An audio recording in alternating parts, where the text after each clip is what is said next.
한국 인터넷에서는 다양한 형태의 공포 이야기를 접할 수 있는데 이번에 소개할 이야기는 흔히 폐가 체험과 관련된 공포썰이다.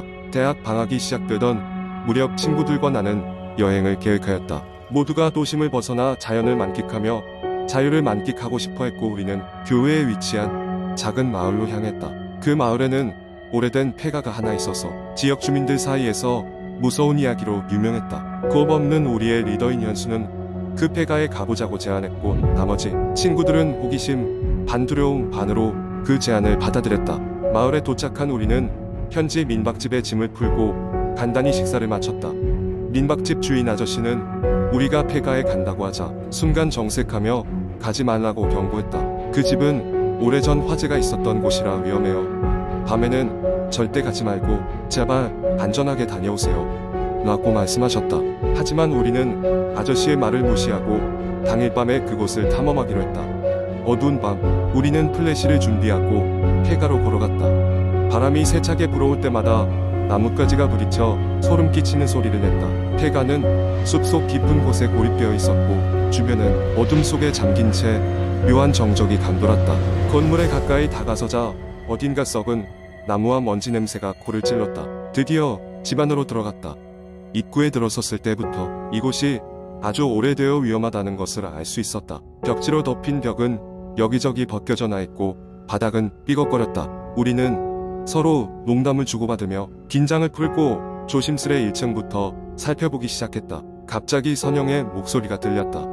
여기 뭐 이상한 거 봤어? 그녀는 손전등을 비추면서 뭔가를 가리켰다.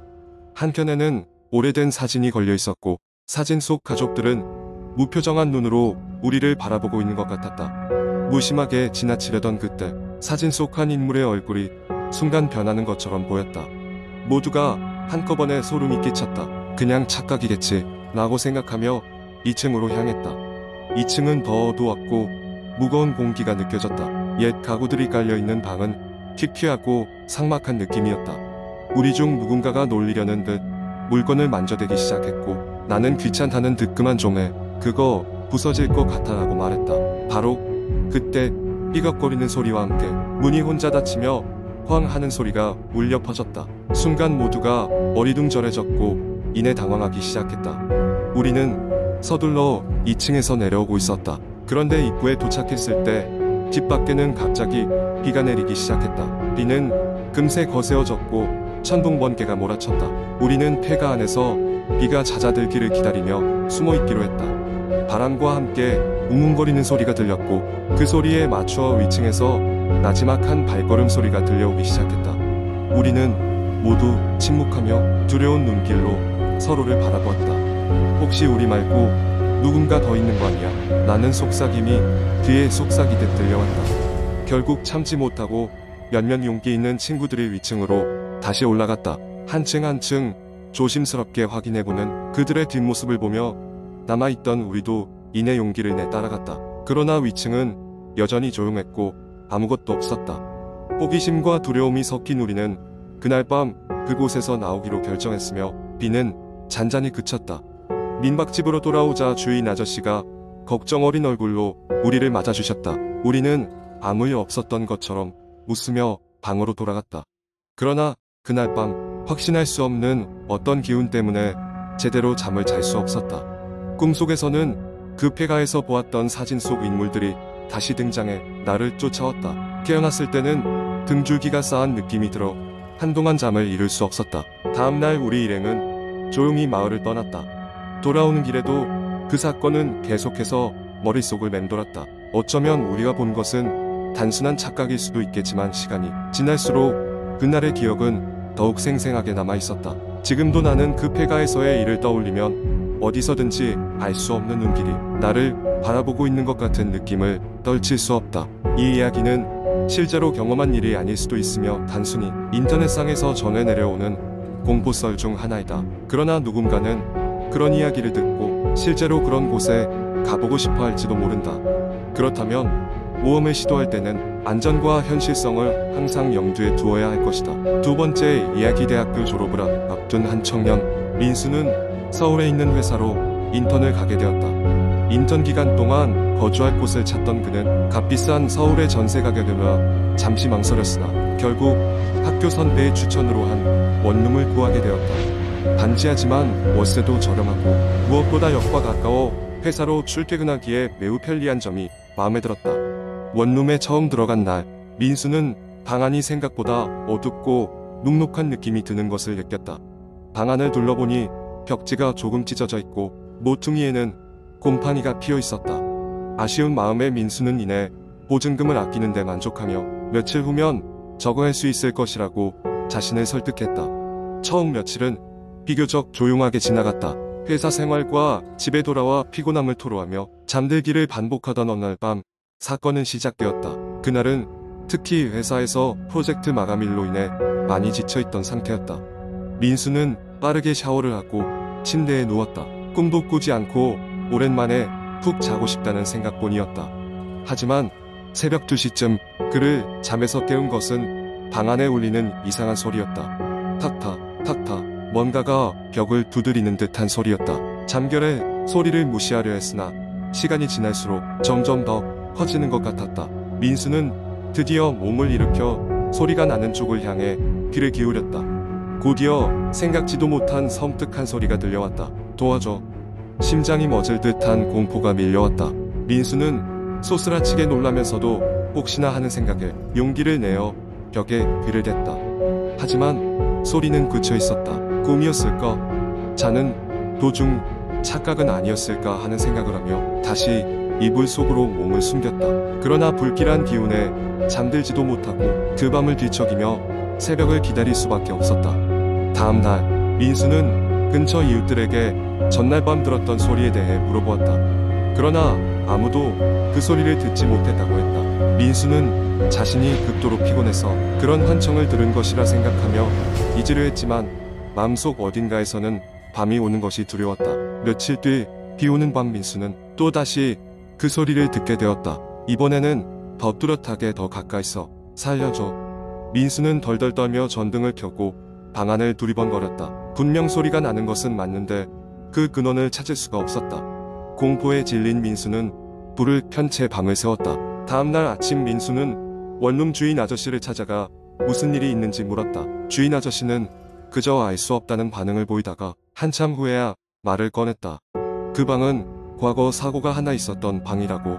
과거 그 방에 살던 학생이 이유 없이 사라진 사건이 있었고 그 이후로 몇몇 세입자들이 이상한 소리를 듣고 나서 이사를 갔다고 했다. 이를 들은 민수는 불안감에 휩싸였다. 그는 이 상황이 너무도 찜찜하여 도저히 그 방에서 더 이상 지낼 수 없었다. 결국 인근 친구 집에서 잠시 지내기로 했다. 방을 옮긴 뒤에도 한동안은 자다가 깨어나면 자신의 원룸에서 들었던 그 소리를 떠올리곤 했지만 점차 마음이 진정되기 시작했다. 민수는 그 일이 있었던 방에 다시는 돌아가지 않았고 다른 데에서 인턴 생활을 이어갔다. 하지만 한 가지 확실한 것은 그 후로 밤이 되면 원룸에서 들리던 그 싸늘한 속삭임이 다시 귀에 맴돌 때마다 문득 소름이 돋곤 한다는 것이다. 이 이야기는 그렇게 끝나지만 그 후로도 그 원룸은 저렴한 가격에도 불고 가끔씩 사람들의 입에 오르내렸다. 민수 외에도 다른 세입자들이 같은 경험을 했다거나 그중 누군가는 소리의 근원을 찾기 위해 방벽을 두드렸다는 소문이 도시의 큰 길가에 떠돌곤 했다. 아무도 그 방에 남지 않길 선택하며 하나 둘 떠나갔다고 전해지고 있다.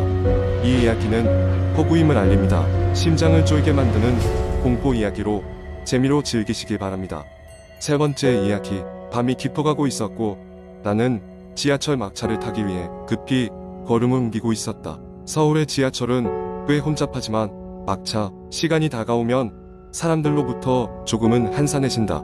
나는 역에 도착하자마자 서둘러 개찰구를 통과하여 플랫폼으로 내려갔다. 역 안은 쓸쓸할 정도로 조용했다. 몇 분을 기다리니 열차가 천천히 플랫폼으로 들어왔고 나는 가까운 칸에 올라탔다. 열차 안에는 나 말고는 다른 승객이 거의 없었다. 조금 피로했던 나는 창가 쪽 자리에 앉아 눈을 감았다. 얼마나 지났을까? 갑자기 싸늘한 공기가 나를 감싸기 시작했다. 눈을 뜨니 열차 안조명이 희미하게 깜박이고 있었다. 나는 이상함을 느끼고 주변을 둘러보았다. 그때 저 멀리 칸 끝에 누군가가 앉아있는 게 보였다. 이상하게도 그 사람의 모습은 어딘가 불분명하고 희미했다. 나는 그저 피곤해서 환각을 본 거라고 생각하며 다시 눈을 감았다. 그러나 얼마 지나지 않아 다시 그 싸늘한 기운이 느껴졌다. 이번에는 더 가까이에서 나는 천천히 고개를 들어 주변을 살피기 시작했다. 그 존재는 어느새 내 쪽으로 몇 칸을 더 가까이 다가와 있었다. 분명 처음에 봤을 때는 멀리 있었는데 어떻게 이렇게 빨리 다가온 걸까? 심장이 빨리 뛰기 시작했고 나는 자리에서 일어나 다른 칸으로 이동하기로 했다. 문을 열고 몇 칸으로 들어선 순간 그 존재가 아무 소리 없이 내 바로 앞에 나타났다. 얼굴이 없는 형체만 흐릿한 모습이었다. 나는 깜짝 놀라 뒤로 물러서며 비명을 지르려 했지만 무언가에 의해 소리가 나오지 않았다. 그 존재는 나를 응시하듯 가만히 서 있었고 나는 얼어붙은 것처럼 몸을 움직일 수 없었다. 몇 초도 되지 않았지만 그 상황은 마치 시간이 멈춘 듯 길게 느껴졌다. 그리고 나서 그 존재가 점점 희미해지더니 사라졌다. 오직 싸늘한 기운만이 열차 안에 남아 있었다. 충격에서 벗어나자 나는 급히 안도하며 가까운 문 쪽으로 달려갔다. 열차가 곧 다음 역에 도착하기를 바라며 간절히 기다렸다. 역에 도착하자 나는 문이 열리자마자 열차 밖으로 나와 플랫폼에 내려섰다. 그 후로도 나는 여러 지하철을 타고 출근하거나 돌아오곤 했지만 항상 그 시간이 되면 항상 긴장하게 된다. 그날 만났던 존재가 또 다시 나타날까 하는 두려움은 언제나 나를 따라다닌다. 다른 사람들에게 이 이야기를 하자 그들은 지하철밤 막차의 수많은 괴담들 중 하나일 뿐이라며 웃어넘겼다. 하지만 내가 겪은 것은 결코 단순한 상상이 아니었다. 그 음산한 기운과 공포는 너무도 현실적이었다. 그 기억은 여전히 내 머릿속에 생생히 남아있다. 그래서 나는 언제나 그 시간이 되면 조심스럽게 주변을 살펴보며 그 존재가 다시 나타나지 않기를 빌고 있다.